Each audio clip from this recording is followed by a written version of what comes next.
बस आज देखेंगे हम लोग कंपाउंड्स के प्रॉपर्टी के बारे में। तो कंपाउंड्स की प्रॉपर्टी हम लोग देखेंगे। कंपाउंड मतलब यौगिक, कंपाउंड मतलब यौगिक। तो यौगिकों का खेल हम देख रहे थे।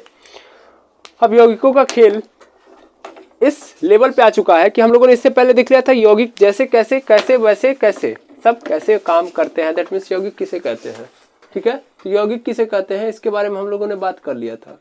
आज हम लोग डिस्कस करेंगे प्रॉपर्टीज ऑफ कंपाउंड्स, यानी क्या होते हैं कंपाउंड, ये तो हम लोगों ने क्लियर कर लिया था। आज हमारा टॉपिक रहेगा properties of compound. Properties of compound,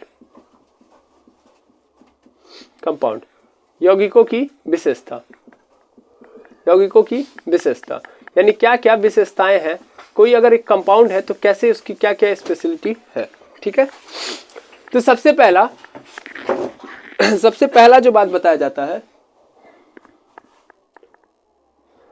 तो यौगिकों की विशेषताओं में सबसे पहला आता है कि देखिए जो यौगिक होते हैं, जो कंपाउंड होते हैं, वो तत्वों के एक फिक्स्ड रेशियो से मिलकर बने होते हैं। दैट मीन्स कई सारे तत्व हैं। देखिए पहले ही यौगिक के बारे में ये बता दिया गया कि ये तत्वों से मिलकर बनेंगे, यानी सिंगल एक एलिमेंट से नहीं मिलेगा बनेगा यौगिक।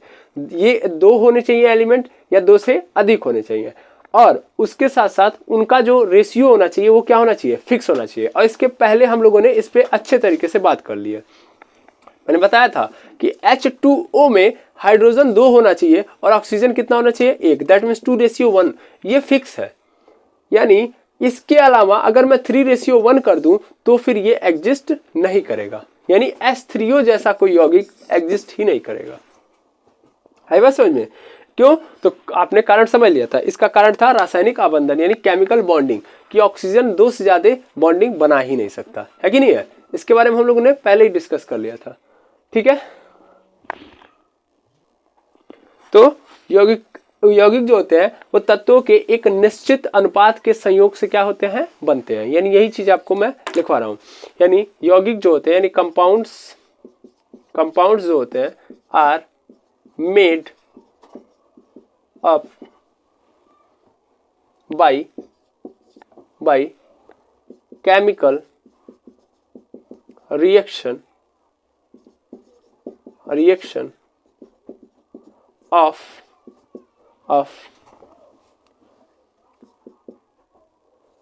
chemical reaction between fixed ratios element, fixed ratios of element। यानी एलिमेंट अगर फिक्स रेशियो में क्या करते हैं, केमिकल रिएक्शन करते हैं, तब जाके क्या बनेंगे, कंपाउंड बनेंगे। यानी यौगिक तत्वों के निश्चित अनुपात के संयोग से बनते हैं। हिंदी मीडियम वाले इसको ध्यान देंगे। दूसरे नंबर की प्रॉपर्टी है कि भाई यौगिकों के निर्माण में आप क्या कर सकते हो, मतलब अगर आप कंपाउंड्स का क्या बोलते हैं फॉर्मेशन कर रहे हैं तो आपको हो सकता है किसकी जरूरत पड़े, प्रकाश हो सकता है लगे, यानी प्रकाश, उष्मा, विद्युत आदि का अवशोषण या निष्कासन होता है। दैट मीन्स आप इस बात को ध्यान दीजिएगा कि यानी कंपाउंड यदि बन रहा है तो उस कंपाउंड के बनने में हो सकता है लाइट एनर्जी या इलेक्ट्रिकल एनर्जी, लाइट एनर्जी या इलेक्ट्रिकल एनर्जी का एब्जॉर्प्शन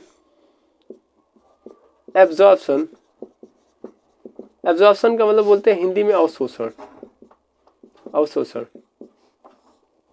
या एमिशन का मतलब क्या होता है, निष्कासन।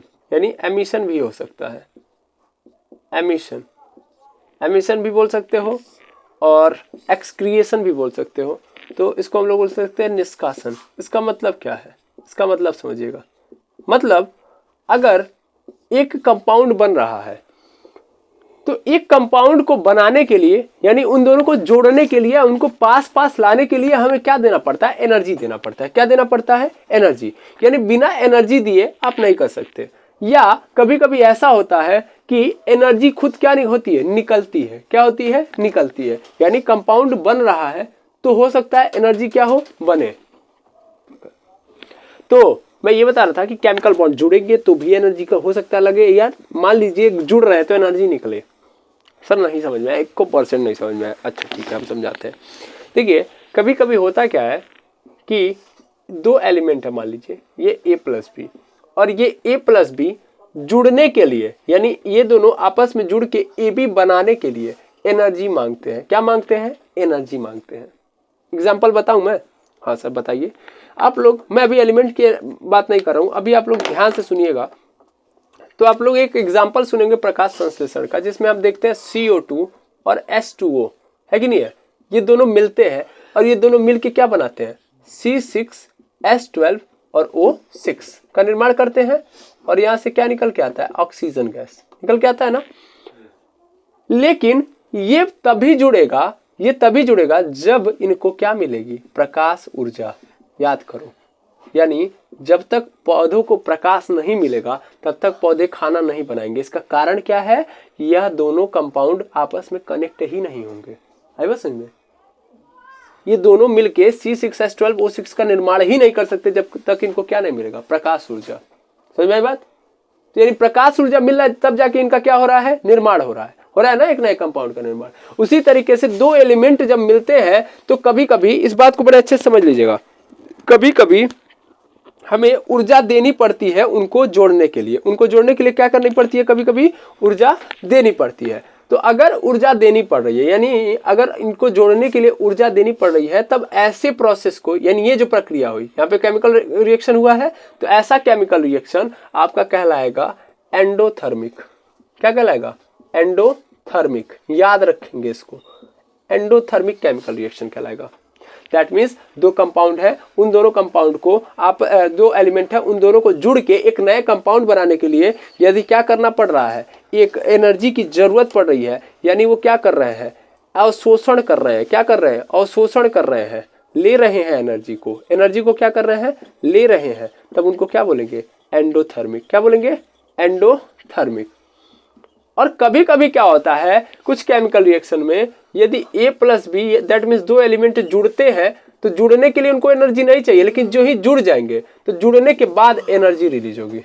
जुड़ने के बाद क्या होगी? एनर्जी रिलीज होगी। ठीक है।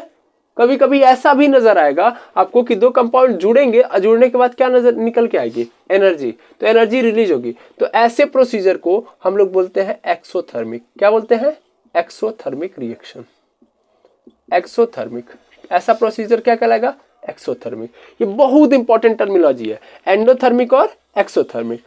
याद रह जाएगा। एंडोथर्मिक मतलब एंडो, एंडो मतलब अंदर, एंडो मतलब अंदर, एक्सो, एक्सो मतलब बाहर, एक्सो मतलब बाहर, एंडो मतलब अंदर, थर्मिक मतलब थर्मल आ गया तो तुरंत समझ लेना उष्मा। उष्मा से मतलब ऊर्जा। अगर दो लोगों के जुड़ने से, क्या दो लोगों को जोड़ने के लिए ऊर्जा देनी पड़ रही है, तब वो क्या होगा? एंडोथर्मिक होगा। और अगर निकल रहा है तो क्या होगा? एक्सोथर्मिक। है बस में। तो केमिकल कंपाउंड का यहां से ये बात समझ में आएगी। दूसरी वाली बात ये कह रहा है कि केमिकल कंपाउंड का फॉर्मेशन, केमिकल कंपाउंड का फॉर्मेशन क्या हो सकता है? फॉर्मेशन या तो एक्सोथर्मिक हो सकता है, या तो क्या हो सकता है? एक्सोथर्मिक, या तो एंडोथर्मिक हो सकता है। आई बात समझ में? हाँ या ना? या तो एक्सोथर्मिक हो सकता है या तो एंडोथर्मिक। या तो एनर्जी लेके बनेगा और या तो बनने के बाद एनर्जी देगा, रिलीज करेगा। समझ में बात? तो कंपाउंड का फॉर्मेशन दो टाइप का होता है, या तो एंडोथर्मिक या तो एक्सोथर्मिक। याद रह जाएगा। एंडो मतलब अंदर और एक्सो मतलब बाहर। तो लेके अगर बन रहा है तो एंडोथर्मिक, और बनने के बाद दे रहा है तो एक्सोथर्मिक। आई बात समझ में? यस और नो? बिल्कुल सर। ठीक है, तो पहले आप इसको नोट डाउन करेंगे, फिर उसके आगे हम लोग बात करेंगे। चलिए अब तीसरी प्रॉपर्टी देखेंगे हम लोग कंपाउंड की। तो तीसरी प्रॉपर्टी ये है कंपाउंड की कि कंपाउंड जो होते हैं वो शुद्ध होते हैं, दैट मीन्स वो प्योर होते हैं, और हम भी जानते हैं कि इनको प्योर सब्सटेंस के अंदर रखा गया। और पहली बात, होमोजीनियस होते हैं। अब इसका मतलब समझो दोनों का, यानी compounds are pure and homogeneous substance. यानी कंपाउंड एक ऐसे पदार्थ हैं जो एक तो प्योर है, शुद्ध है, और दूसरा समांगी है। दैट मीन्स मतलब समझो, मतलब ये है कि मतलब ये है कि अगर हम देखें तो किसी भी कंपाउंड को, सपोज कर लो H2O, H2O is a compound, yes or no? बिल्कुल सर। क्यों कंपाउंड है? क्योंकि देखो ये हाइड्रोजन और ऑक्सीजन से मिलके बना हुआ है और इनके बीच में प्रॉपर बॉन्डिंग हुई है, केमिकल रिएक्शन के थ्रू बने हुए हैं, है कि नहीं है? यानी बिना केमिकल रिएक्शन के थोड़ी ना बनेंगे, तो केमिकल रिएक्शन के थ्रू बना हुआ है, इसीलिए इनको क्या बोलेंगे हम लोग? इसीलिए इनको हम लोग क्या बोलेंगे? इनको कंपाउंड बोलेंगे, ठीक है ना? इसीलिए इनको क्या बोलेंगे? कंपाउंड बोलेंगे, पहली बात। तो दूसरी बात अगर हम करें तो ये कंपाउंड है, यानी H2O क्या है? एक प्रकार का कंपाउंड है। अब मैं अगर H2O, एक ग्लास H2O लूंगा तो एक ग्लास H2O के अंदर सिर्फ हमको हर जगह क्या नजर आएगा? H2O के मॉलिक्यूल्स हर जगह क्या नजर आएंगे? H2O। अब देखिएगा, मैं पानी की बात कर रहा हूँ, तो पानी एक पदार्थ है कि नहीं है? बिल्कुल है सर, पानी एक पदार्थ है। और इस पदार्थ के अगर कणों को मैं चेक करूँ तो मुझे ये नजर आएगा कि हर तरफ अगर सिर्फ और सिर्फ क्या है? पानी के ही कण है, पानी के ही कण है कि नहीं है? तो दैट मीन्स इसके कॉन्स्टिट्यूएंट पार्टिकल के अंदर सिर्फ और सिर्फ वही कण है जिसके थ्रू इस पूरे पदार्थ का निर्माण हुआ है। पानी किससे बनेगा? सर पानी बनेगा एक प्रकार के H2O के कण से। H2O का एक मॉलिक्यूल एक मॉलिक्यूल मिलके ही या एक कंपाउंड मिलके ही कई सारे कंपाउंड में निर्माण कराएगा और बहुत सारा पानी तब बनेगा। यानी एक एक बूंद या एक एक H2O मिलके ही बहुत सारा H2O बनेगा और वही बहुत सारा H2O पानी का निर्माण करेगा। आएगा समझ में? तो पानी का निर्माण कौन कराता है? H2O। और क्या H2O के अलावा कोई पार्टिकल आया है? नहीं सर। तो ये क्या है? प्योर है। प्योर वाली बात समझ में आ गई? प्योर का मतलब जिससे कोई पदार्थ बना है उसके अंदर जो कण है वो सिर्फ एक टाइप के कण होने चाहिए। तो क्या एक टाइप के कण है कि नहीं है? सब H2O वाले हैं, ठीक सर। तो ये प्योर है। होमोजीनियस का क्या फंडा है सर?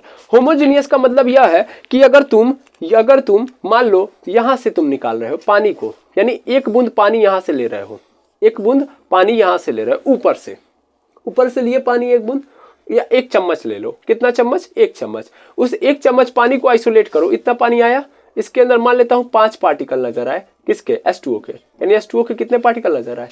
5 पार्टिकल। यानी एक चम्मच पानी के अंदर कितने कण थे H2O के? 5 ठो, ठीक है। और पांचों कण क्या थे? H2O।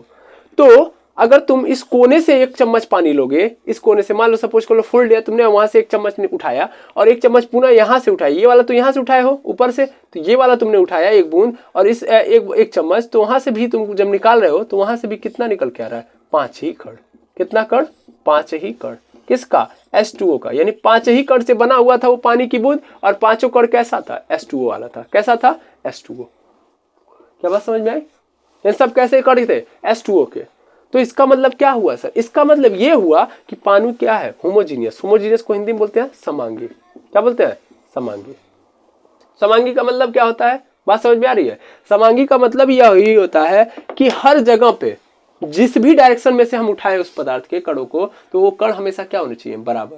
वो कण क्या होने चाहिए? बराबर, ठीक है ना। तो ऐसे पदार्थ को हम लोग होमोजीनियस पदार्थ कहेंगे, होमोजीनियस सब्सटेंस, समांगी पदार्थ कहेंगे। कंपाउंड क्या है? कंपाउंड होमोजीनियस सब्सटेंस है, क्योंकि उसके चाहे ऊपर से उठाओ एक चम्मच, नीचे से उठाओ, बीच से उठाओ, हर जगह मॉलिक्यूल्स की संख्या क्या रहेगी? सेम। और मॉलिक्यूल्स कैसे रहेंगे? सेम। नंबर भी सेम और संख्या भी, नंबर भी सेम और प्रॉपर्टी भी सेम। प्रॉपर्टी भी याद रखना। इसका मतलब इतना दूर, अगर ऐसा सपोज कर लो तुमने शरबत बनाया, एक बात अभी हम समांगी मिश्रण पढ़ेंगे, होमोजीनियस मिक्सचर। तो होमोजीनियस मिक्सचर की प्रॉपर्टी क्या होती है भाई? कि अगर जो प्रॉपर्टी इतने दूर रहेगी, ऊपर वाले में रहेगी, मतलब चीनी और शरबत घोल रहे हो, चीनी और पानी घोल रहे हो, तो एक शरबत तैयार हुआ, वो एक मिश्रण होगा। अब उसके ऊपर से एक चम्मच, मान लो ऊपर से हम एक चम्मच लिए शरबत को और चख रहे हैं, तो मिठास दिखाई देगा, मिठास नजर आएगा। फिर वही एक चम्मच हम बीच से निकाल रहे हैं, तो जो मिठास आएगा वो दोनों क्या होगा? बराबर होगा। अगर दोनों बराबर होगा इसका मतलब चीनी बराबर मात्रा में सब में घुला हुआ है कि नहीं है? तब इसका मतलब वो विलयन कैसा है, यानी वो शरबत कैसा है, वो मिश्रण कैसा है? समांगी है। समांगी का मतलब समझ में आ गया ना?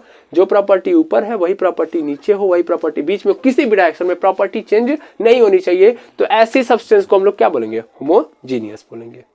तो कंपाउंड्स क्या है? प्योर भी है और होमोजीनियस भी है। आई थिंक बात समझ में आ गई होगी, है या ना? ठीक है, तो इतनी प्रॉपर्टी आज के लिए। अब नेक्स्ट प्रॉपर्टी हम लोग नेक्स्ट वीडियो में देखेंगे। तो आज के लिए बस इतना ही। Thank you very much MS. कोई भी डाउट हो एमएस तो जरूर हमसे संपर्क करें, ठीक है। चलिए, पढ़ते रहिए, खुश रहिए। Thank you very much MS.